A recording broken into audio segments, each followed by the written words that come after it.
السلام علیکم ورحمۃ اللہ وبرکاتہ۔ امید ہے آپ تمام حضرات خیر و عافیت سے ہوں گے۔ اللہ تعالیٰ سب کو اپنی عافیت میں رکھے۔ ابھی اس وقت اکثر و بیشتر ہماری بہنیں یہ سوال کر رہی ہے کہ ہمیں اپنے گھروں کے اندر تراویح کی نماز کس طریقے سے پڑھنی چاہیے، اس کا آسان طریقہ کیا ہے، کیا عورتوں پر نماز فرض ہے، کیا عورتوں پر نماز پڑھنا ضروری ہے، اگر عورتیں تراویح کی نماز نہیں پڑھیں گی تو وہ کیا گنہگار ہوگی، اس پر ہی مختصر بات کرتے ہیں۔ دیکھیے، تراویح کی نماز فرض نہیں ہے، تراویح کی نماز سنت مؤکدہ ہے، چھوڑنے پر انسان گنہگار ہوتا ہے، لیکن بہرحال یہ فرض نہیں ہے۔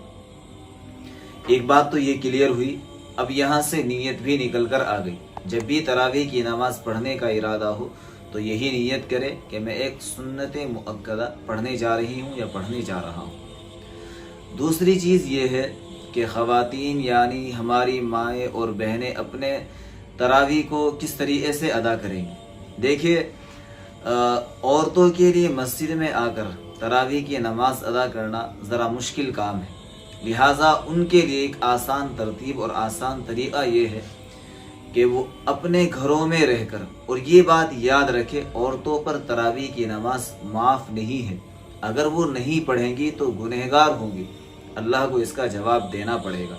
جیسے مردوں کے لیے ضروری ہے تراویح کی نماز، ویسے ہی عورتوں کے لیے بھی ضروری ہے، بس پڑھنی کیسے ہے اس پر بات کرتے ہیں۔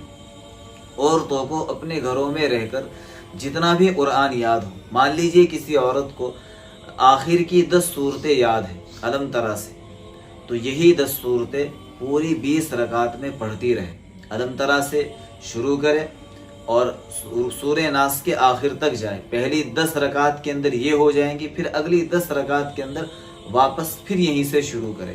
اس طریقے سے عورت اپنی تراویح کی نماز ادا کریں گی۔